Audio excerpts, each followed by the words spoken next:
안녕하십니까. 세상 읽어주는 남자 이상훈입니다. 오늘은 반도체 업계가 이미 엔비디아의 ARM 인수 실패 가능성에 대비해서 움직이고 있다는 주제로 한 말씀 드리겠습니다. 아시다시피 현재 엔비디아는 ARM을 인수하기 위해서 각국 규제 당국의 심사를 받고 있는 중입니다. 하지만 일전에 말씀드린 대로 이 M&A 성공 가능성은 거의 없다고 봅니다. 가장 핵심적인 이유는 바로 엔비디아가 ARM을 인수하는 순간 모든 팹리스에 공평무사하게 반도체 IP를 제공해왔던 ARM의 사업이 흔들린다는 점 때문입니다. 엔비디아 밑으로 들어간 ARM은 엔비디아의 프로세서에 최적화된 IP를 개발하는데 힘을 쏟을 수밖에 없습니다. 그래서 이 인수에 모든 반도체 기업이 반대하고 있습니다. 그런데 갑자기 이 이야기를 또 꺼낸 것은 퀄컴 때문인데요. 이 퀄컴의 크리스티아노 아몬 사장이 만약 엔비디아의 ARM 인수가 실패로 돌아갈 경우 소프트뱅크의 ARM 지분을 사들일 수 있다고 밝혔습니다. 이 소프트뱅크가 ARM을 상장시킨다는 가정하에서 나온 얘기입니다. 사실 퀄컴 사장의 얘기는 개인적으로 가능성이 높은 시나리오라고 봅니다.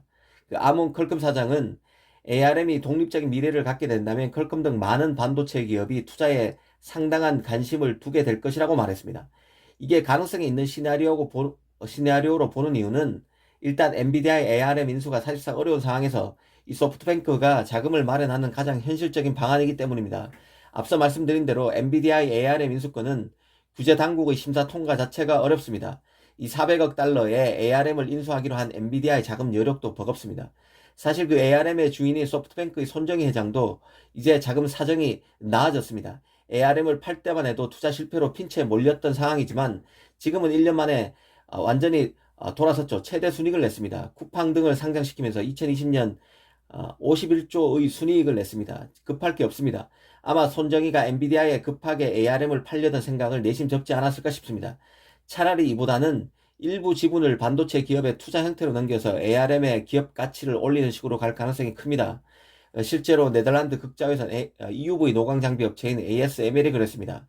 ASML은 자신의 EUV 장비를 필요로 하는 삼성, TSMC, 인텔 등의 지분 투자를 받았었죠. ASML처럼 독점 기업이기 때문에 시장 지배력이 막강한 기업들은 한 회사가 인수하는 그림이 사실상 어렵습니다.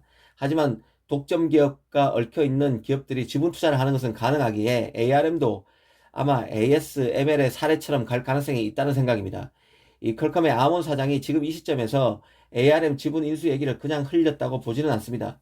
엔비디아의 ARM 인수가 결국 실패하고 그렇게 다시 원래 들어온 ARM의 지분을 일부 사들이는 것이 가능성이 큰 시나리오라고 생각하고 있을 것으로 봅니다.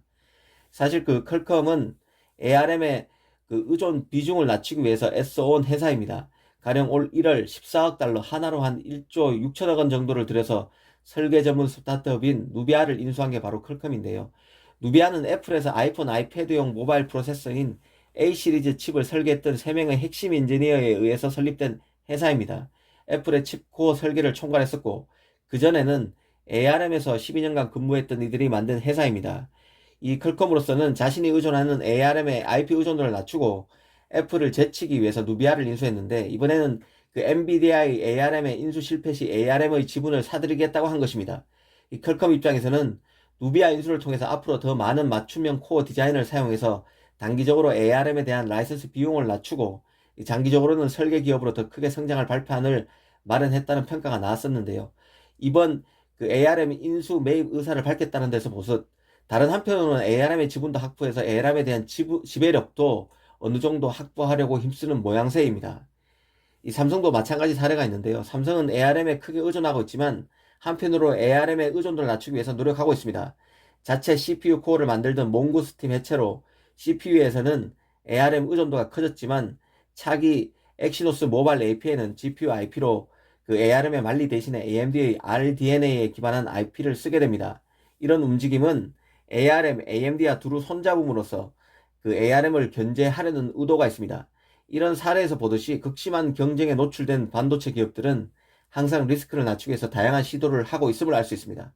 이미 반도체 기업들이 엔비디아의 ARM 인수 실패에 대비해서 물밑에서 움직이고 있을 것으로 봅니다. 감사합니다.